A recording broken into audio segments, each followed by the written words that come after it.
5 days. My wife had not answered a single call in 5 days. I kept telling myself there was a reasonable explanation.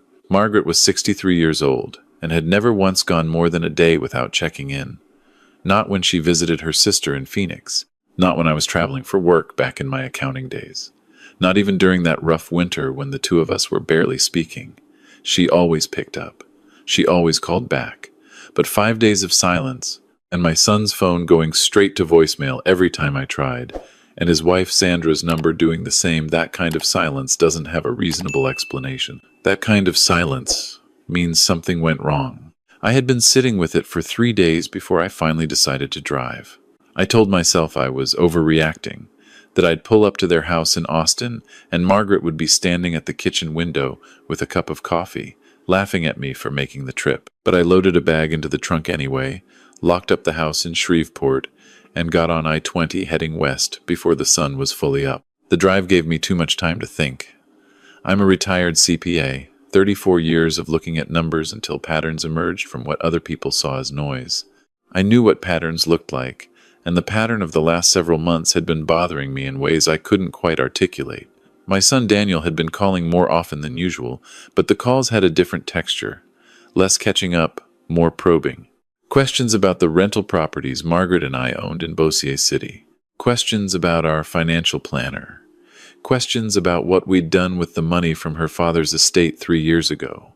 I'd mentioned it to Margaret after one particular call. She was out on the back porch deadheading the roses, and I told her Daniel had spent 20 minutes asking about the life insurance policies. She set down her clippers and looked at me with that expression she has, patient and careful, the one she uses when she thinks I'm getting wound up over nothing. "He's your son, Harold," she said. "He's probably just thinking about the future." I told her he'd never cared about the future when it cost him anything. She'd gone back to her roses, and I'd let it go. Margaret had always been the one who kept the peace with Daniel. I loved my son, but I'd never been blind to what he was. Smart enough to avoid working hard. Charming enough to make that look like a personality trait rather than a character flaw. Sandra, his wife, was sharper, more controlled. The two of them together had always made me a little uneasy in ways I couldn't put a name to. The Austin city limits sign appeared, and my hands tightened on the wheel. Their neighborhood was in the northwestern part of the city, one of those developments built in the early 2000s when everyone was convinced Texas real estate only moved in one direction. 2-story houses with attached garages and small lawns. Their place was on a corner lot, which I'd always thought suited Daniel, visible from 2 streets, giving the impression of more than there actually was. I parked across the street and sat in the car for a moment. Both vehicles were in the driveway, Daniel's truck and Sandra's Audi. The blinds in the front windows were angled shut. No movement visible. I got out and walked across the street. The morning was already hot the way Austin mornings get in late June. That thick, pressing heat that makes the air feel borrowed. I went up the front path and rang the bell. Nothing. I rang it again and waited a full minute. Then I knocked, 3 solid raps, and called out Daniel's name. A bird moved somewhere in the oak tree at the corner of the lot. Nothing else. I was reaching for my phone to try Daniel's number one more time when I heard a voice. "Excuse me. Sir, are you looking for the people who live there?" A woman was crossing the street toward me from the house diagonally opposite, mid-50s, wearing gardening gloves and a wide-brimmed hat, moving with the determined stride of someone who has made up her mind. She pulled one glove off as she approached and extended her hand. "I'm Carol Briggs. I live just over there." She glanced at the house behind me. "Are you family?" The word landed strangely. "I'm Harold Mercer. Margaret is my wife. She's been visiting here. I haven't been able to reach her for 5 days." Carol Briggs stopped. Something shifted in her expression, something that had been waiting behind a careful neutrality. She looked at me for a moment, then at the house, then back at me. "Something happened here," she said. "Last Thursday night. Around 11 o'clock, I heard a woman screaming. The heat around me seemed to intensify. I couldn't tell exactly what she was saying at first." Carol continued, pulling her other glove off and holding both in her hands. "But then I heard it clearly. She was saying, 'Call someone. Call an ambulance, please.' Over and over. I couldn't speak. I waited. I called 911, I didn't know what else to do. By the time I got to my front window, I could see Daniel outside on the driveway, talking to a dispatcher or someone on his phone, waving at my house like he was telling me to stop, telling me it was handled. But the ambulance came anyway, about 12 minutes later, and they went inside, and when they came back out, there was a woman on the stretcher. She paused. I recognized her. She'd waved at me from the driveway a few days before. "I think it was your wife." My mouth had gone dry. "Which hospital?" "Street David's Medical Center, on 32nd Street. She hesitated. "I assumed her family would handle it from there." "I'm so sorry. I didn't know no one had called you." I was already walking back toward my car. I dialed Daniel's number while I moved, heard it roll to voicemail, and hung up without leaving a message. I dialed Sandra. Same. Then I called Street David's, identified myself, asked about Margaret Mercer, and stood beside my car door while they transferred me twice. A nurse with a quiet, professional voice finally confirmed that a patient by that name had been admitted on June 19th, in serious condition and was currently in the ICU. I asked what had happened to her. She told me I needed to come in person. The drive to the hospital took 11 minutes. I parked in the first open space I found and didn't pay attention to whether it was a designated spot. The elevator to the ICU felt slow, in the way that only hospital elevators do. I identified myself at the nurse's station, and a charge nurse led me through a corridor that smelled of antiseptic and recycled air to a room where the blinds were half drawn and machines beeped with mechanical patients. Margaret lay in the bed with tubes at her wrist and a monitor clipped to her finger. She was asleep or unconscious, I couldn't tell which. Her skin had that hospital pallor, waxy and slightly sunken, that you never expect to see on someone who was standing in your kitchen 6 days ago. I sat in the chair beside the bed and took her hand. A doctor came within a few minutes, a hospitalist named Reyes, who reviewed a tablet while he spoke. He explained that Margaret had been brought in with severe respiratory depression combined with cardiac arrhythmia. Her blood pressure had been critically low on arrival. The toxicology panel had returned unusual results, a combination of opioid compounds and a beta blocker at concentrations well above therapeutic levels. Neither substance had been prescribed to her. I asked him to repeat the last part. He did. I asked whether this was consistent with accidental ingestion. Dr. Reyes looked at me carefully. He said that in his medical opinion, the concentrations found were not consistent with accidental ingestion of medication that wasn't prescribed to the patient. I thanked him. After he left, I sat in the chair and held Margaret's hand and did not move for a long time. A detective arrived at the room just before noon. She was a tall woman with close-cropped gray hair and the measured bearing of someone who had been delivering difficult information for many years. She introduced herself as Detective Patricia Holcomb, Austin PD. She asked me to walk her through the last time I had spoken to Margaret, what I knew about the visit, what had prompted me to drive from Shreveport when I couldn't reach her. I answered everything carefully, precisely, the way I had answered questions for 34 years as an accountant, because precision matters more than speed, and detail matters more than narrative. Detective Holcomb took notes without interrupting. When I finished, she told me that Daniel and Sandra had both given statements the previous evening, after being located at a hotel in San Antonio. Their account was that Margaret had become anxious and disoriented on the evening of June 19th. They believed she had taken medication that wasn't hers, possibly from Sandra's prescription bottles, because she was having trouble sleeping. They said they were in the process of assessing whether she needed emergency care when the neighbor made what they called an unnecessary 911 call. They said they had not notified me because they didn't want to alarm me until they knew more, and that they had gone to San Antonio because they needed distance from a traumatic event. I listened to all of this. Then I said, "Sandra is a registered nurse." Holcomb paused. "Yes, we're aware of that. A registered nurse would know within minutes whether a patient needed emergency care. A registered nurse would know exactly what those medication concentrations would do to a 63-year-old woman." Holcomb looked at me steadily. "Mr. Mercer, we're looking at everything." Margaret woke up the following morning, just after 6. I was in the chair where I had been all night, awake and reviewing everything I knew on a notepad I'd found in my jacket pocket.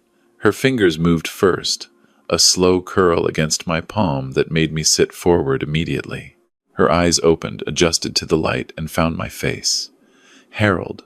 Her voice was barely there, scraped and thin. I'm here. She closed her eyes, opened them again. How long? Almost a week. She absorbed that. Daniel? Don't worry about that yet. She looked at me with an expression that told me she already understood more than I'd said. Margaret had always been the perceptive one. I was good with numbers. She was good with people, which meant she had spent more of our marriage than I'd like to admit being right about things I'd dismissed. What do you remember? I asked, quietly. She told me. Sandra had made dinner on the evening of the 19th. Chicken, roasted vegetables, nothing that tasted unusual. About 45 minutes after eating, Margaret had felt a heaviness moving through her limbs, a slowing down that didn't feel like fatigue. Her heart had started doing something wrong, skipping, stuttering. She'd gone to find Daniel and found him and Sandra in the kitchen together, and when she said something was seriously wrong with her, Sandra had looked at Daniel in a way that Margaret described as a look that passed between them, fast, decided. Sandra had told her to lie down, that it was probably her blood pressure acting up, that she should rest and it would pass.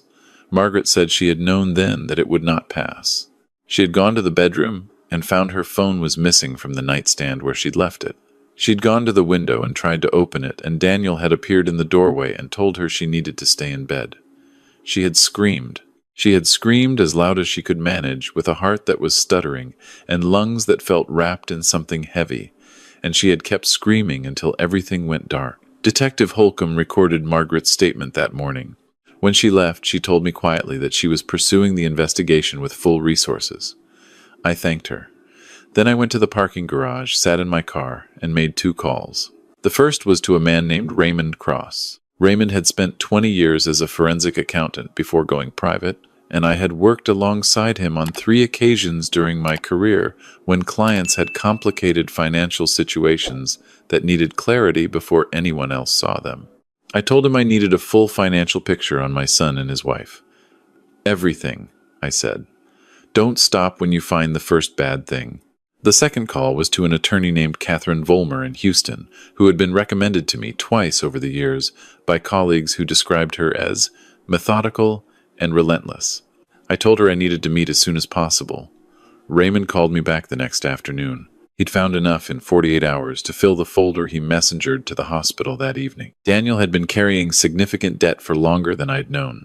2 failed business ventures in 2021 and 2022 had left him with joint liability on loans, totaling just over $90,000. Sandra's student loans from her nursing program, deferred for years, had entered collections 6 months ago. There were 3 credit cards in default, a second mortgage taken out against their house 18 months ago, and a judgment from a civil suit filed by a former business partner of Daniel's that he had never mentioned to me. Raymond had also pulled something else.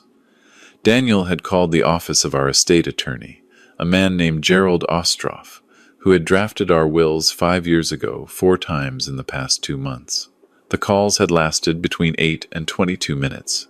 Gerald was not Daniel's attorney. Daniel had no legitimate business with Gerald's office. I sat with the folder for a long time. The numbers told a story I recognized. I had seen it in client files over 3 decades. A person reaches a point where ordinary solutions stop feeling accessible, where the gap between what they owe and what they have becomes so wide that they stop thinking in terms of working their way out and start thinking in terms of finding a shortcut. And when you're looking for a shortcut and you happen to know that your parents own property free and clear and carry substantial life insurance and have a 7-figure investment account, the arithmetic of inheritance becomes very interesting. Margaret's father had left her $800,000 3 years ago. Combined with our property, our retirement accounts, and 2 paid-off rental units, our estate was worth just over $2 million. Not a fortune by some standards. More than enough to solve every problem Daniel and Sandra had, with significant left over. I drove to Catherine Vollmer's office in Houston the following morning and laid the folder on her desk. She read everything without speaking, turning pages with the same focused attention I'd once given to balance sheets. When she finished, she looked up. Have criminal charges been filed? The detective is building the case. She told me it may take time. Then we don't wait for criminal proceedings. Catherine closed the folder. We file a civil suit immediately. Wrongful injury, intentional infliction of emotional distress, medical costs. We freeze their assets before they have any opportunity to move them. She leaned forward. Your son and his wife are looking at criminal charges that will require legal defense funds. The first thing their attorney will tell them to do is liquidate and transfer whatever they can. We get ahead of that. What's the timeline? Papers filed by end of week. Asset freeze motion the week after. Once we freeze them, they're working with whatever is in their accounts right now, which based on this she tapped the folder isn't much. I also visited Gerald Ostroff's office that afternoon. He confirmed, carefully and with visible discomfort, that Daniel had called him asking about probate timelines. What the process looked like when one spouse predeceased the other, whether an adult child could contest a will, how quickly an estate could be settled when there were no complications. The last call had been on June 3rd, 16 days before Margaret was poisoned. I revised our wills in Gerald's office before I left. Margaret and I had discussed it the previous day at the hospital, sitting with the folder between us while she read through Raymond's finding. She had put the folder down after the page about the estate attorney calls. She had not cried. She had sat very still for a moment, and then she had said, "Change everything," and I had nodded. The new documents removed Daniel entirely. Our estate would go to each other, and then to 3 charitable organizations Margaret had supported for years. A no-contest clause ensured that any legal challenge by Daniel would result in his forfeiture of any potential future claim. Gerald had the documents ready for signature in 40 minutes. Catherine filed the civil complaint on Friday morning. $2 million in damages, attempted murder, intentional infliction of emotional distress, medical expenses approaching $170,000 and climbing. Daniel called me that afternoon. I let it ring 4 times and then answered. His voice came out controlled, the way it always did when he was trying to manage a situation. "Dad, I've been trying to reach you. I'm so glad Mom is doing better. We want to come to the hospital. We want to help." I said, "You had a choice on the night of June 19th. When your mother was screaming for help and you stood in the doorway and told her to stay in bed. You made a decision. Now there'll be consequences for that decision." The control slipped. His voice went up. "This is insane. She took Sandra's medication. We didn't know how serious it was. You're suing your own son over a misunderstanding, and you're going to destroy everything. You called Gerald Ostroff on June 3rd. Silence. You asked him about probate timelines. You asked what happens when a spouse dies intestate. You did that 16 days before your mother ended up in an ICU with opioids in her system that weren't prescribed to her. I kept my voice level. That's not a misunderstanding, Daniel. That's a plan." He hung up. Sandra called an hour later. Her approach was different. Methodical, placating, the tone of a medical professional explaining a diagnosis to an anxious family member. She expressed concern for Margaret's recovery. She suggested that the stress of the situation might be affecting my judgment. She said that families could work through tragedy together, that there were ways to resolve things privately that would be better for everyone, and that she and Daniel were prepared to discuss whatever I needed to feel comfortable moving forward. I listened without interrupting. When she finished, I said, "How many milligrams of oxycodone does it take to cause respiratory depression in a 63-year-old woman with no opioid tolerance?" She didn't answer. "Because you know the answer to that question. You knew it before June 19th. That's not something a registered nurse gets wrong by accident." I ended the call. Detective Holcomb called the following Tuesday. She had executed a search warrant on the house.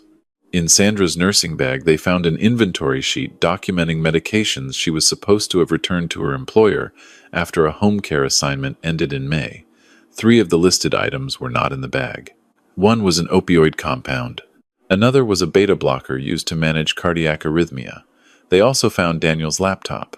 The browser history contained searches conducted over a period of 3 weeks prior to June 19th. Symptoms of opioid overdose in elderly patients. Drug interactions between opioids and cardiac medications. How quickly beta blockers affect heart rhythm. Estate settlement timelines in Texas. Detective Holcomb paused after she read that last one. I could hear her choosing her words. "Mr. Mercer, the DA is preparing arrest warrants. Attempted murder in the first degree for both of them. We're moving on this by end of week. I wrote down every detail on the notepad I kept beside me at all times now. Keep me informed, I said. The arrests happened on Thursday evening. I was at the hospital when Holcomb called to confirm. Margaret was sitting up in bed, stronger than she'd been any of the previous days, working through the physical therapy exercises the nurse had shown her. I told her quietly, and she set her hands in her lap and looked at the window for a moment. Bail? She asked. Hearing tomorrow morning. The bail hearing set bond at $200,000 each. Daniel and Sandra posted within 48 hours, using the equity in their house. Catherine filed the asset freeze motion the same afternoon. 3 days later, a judge granted it. Their bank accounts were locked. No property transfers permitted. The house they'd used for bail was now frozen in legal limbo. The media found the story 8 days after the arrests. A local Austin station ran a piece on a Thursday evening broadcast, and by Friday morning it had been picked up by 2 Houston stations and a syndicated true crime newsletter. The coverage was factual and detailed the laptop searches, the missing medications, the estate attorney calls, the neighbor's 911 call. A legal analyst appeared on one segment and called the premeditation evidence some of the most direct he'd seen outside a courtroom. My phone started ringing with numbers I recognized. Friends from Shreveport, former colleagues, people I'd known for 20 and 30 years calling with carefully worded questions, some of them. An old colleague from my accounting days called on Saturday morning. He said he'd seen the coverage, expressed sympathy, and then said, gently, that sometimes grief and fear could make situations appear more calculated than they actually were. That maybe there was room for a conversation before things went further. I told him the same thing I'd said to Daniel. That on the night of June 19th, my wife screamed for help for long enough that a neighbor across the street heard her clearly through closed windows, and that my son stood in a doorway and told her to stay in bed. That is not grief and fear making things appear more calculated than they were, I said. That is what it is. He was quiet for a moment, and then said he understood. The calls slowed after that. I didn't answer most of them. Then their attorney made his move. His name was Glenn Parrish, a former federal prosecutor who had spent the last decade building a reputation for aggressive criminal defense work. His first action was a media interview, Daniel and Sandra sitting in the living room of a borrowed house.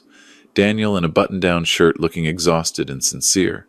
Sandra measured and composed, describing a terrible accident and a father too consumed by grief to see clearly. Parrish appeared afterward to state that his clients had done nothing but try to help a family member in distress, and that a vindictive civil lawsuit was now being weaponized to punish them for a tragic mistake. Catherine called me the morning after the interview ran.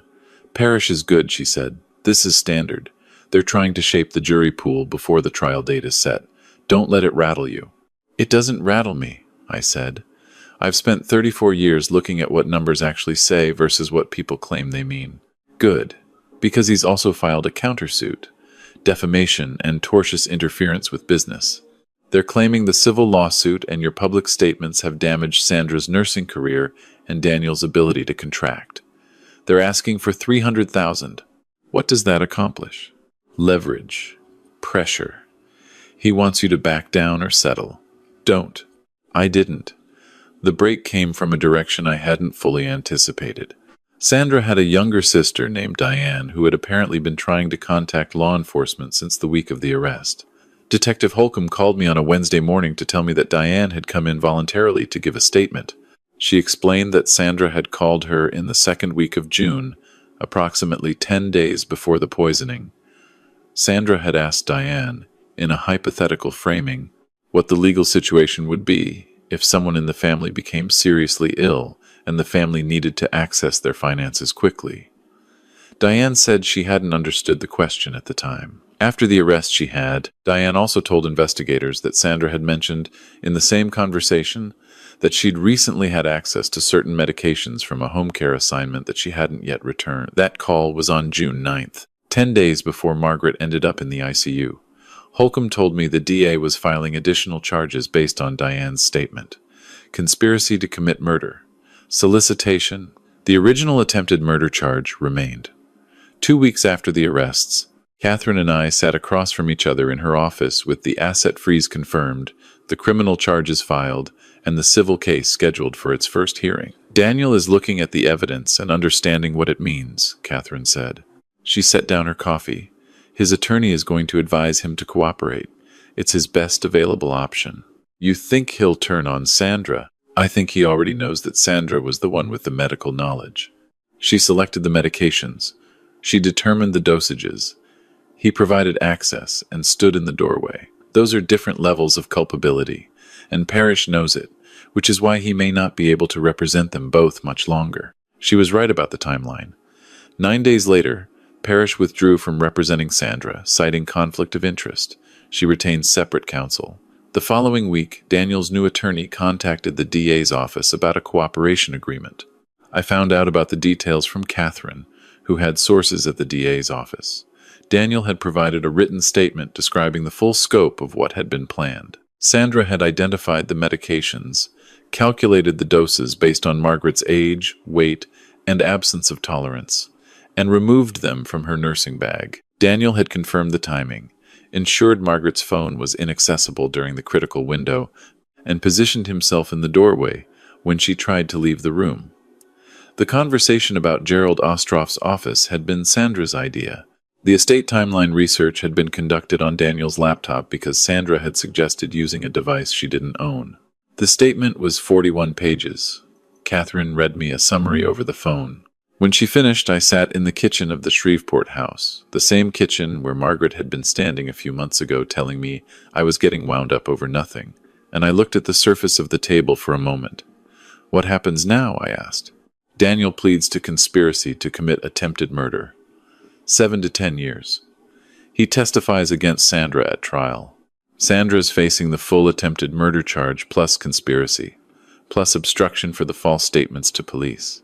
She's looking at 15 to 25. And the civil case?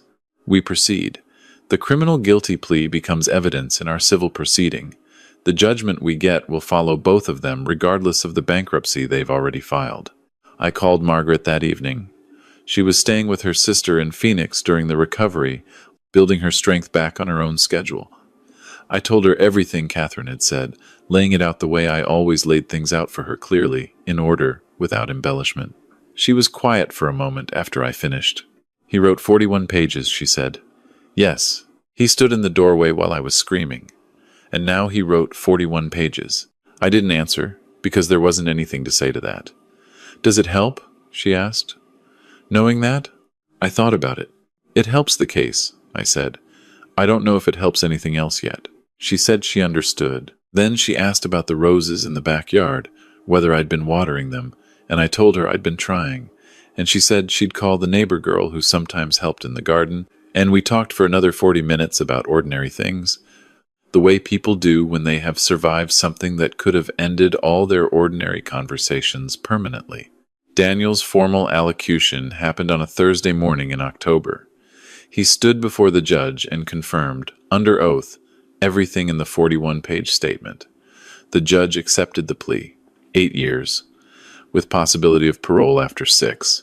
The courtroom was quiet in the specific way that courtrooms get quiet when what is being said is too large for the space.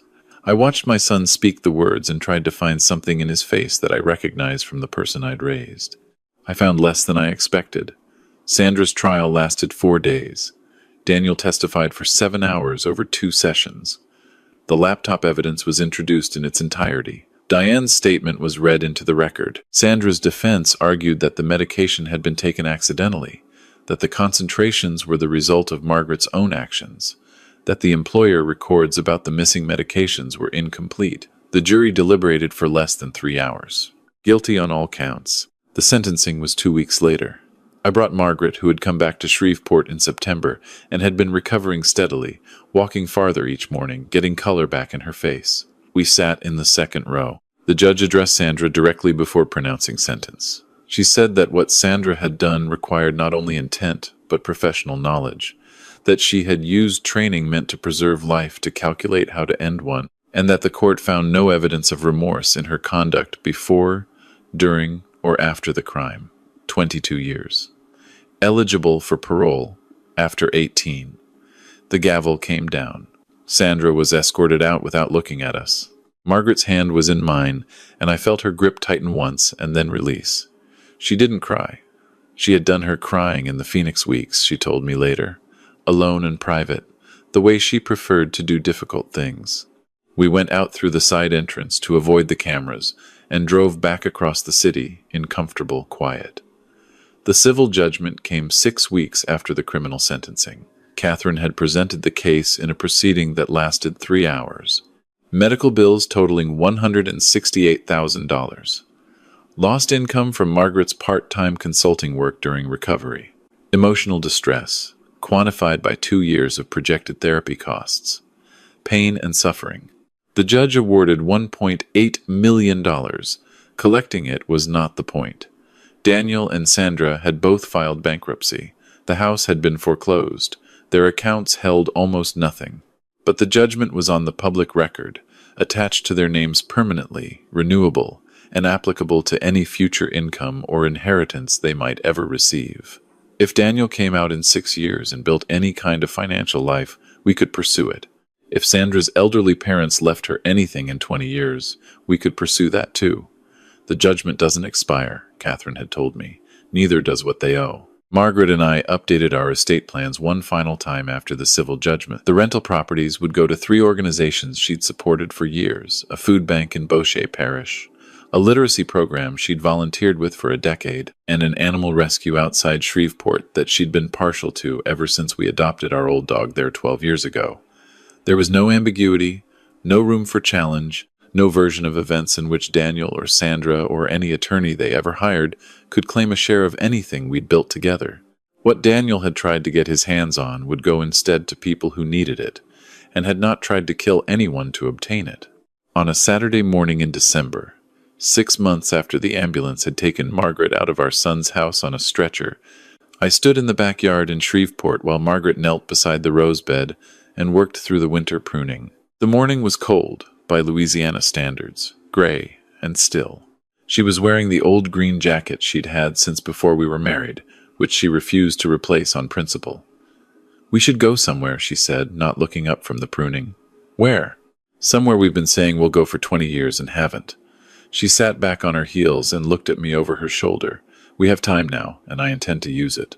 I thought about the places we had talked about across 20 years of dinners and anniversaries. Portugal, the Pacific coast, a slow train through the Canadian Rockies, all the things we'd deferred because there was always work, always something to manage, always a reason to wait for a better moment. "All right," I said. She turned back to the roses. "Good, because I already called the travel agent." I laughed. The sound surprised me a little. I hadn't heard it from myself in a while. She glanced back with that patient, perceptive expression, the one that had always meant she was about 2 steps ahead of wherever I thought we were. "Carol Briggs saved my life," Margaret said after a moment. She heard me screaming and she picked up the phone, and she didn't let them talk her out of it. She was quiet for a moment. "I'd like to send her something." "What would you send her?" "I don't know. Something real." She went back to the pruning. "You figure it out. You're better with the practical things." I looked out at the yard, at the bare oak, at the back fence, at the gray December sky beyond the roofline, at my wife, kneeling in the cold in her old green jacket, very much alive. Some things cannot be repaired. Some relationships, even the ones built from 30 years of shared life, from first steps and school graduations and Christmases and phone calls, collapse under the weight of what the other person was willing to do for money. And they don't come back from that. The grief of it is its own category, distinct from every other kind. But we were here. Margaret was here. That was not nothing. That was, in fact, everything. If this story moved you, please hit the like button and subscribe to Stormborn Vengeance. It helps more than you know. Leave a comment and tell me where you're watching from and what part of this story stayed with you. To hear the next story, click the box on the left. Thank you for being here.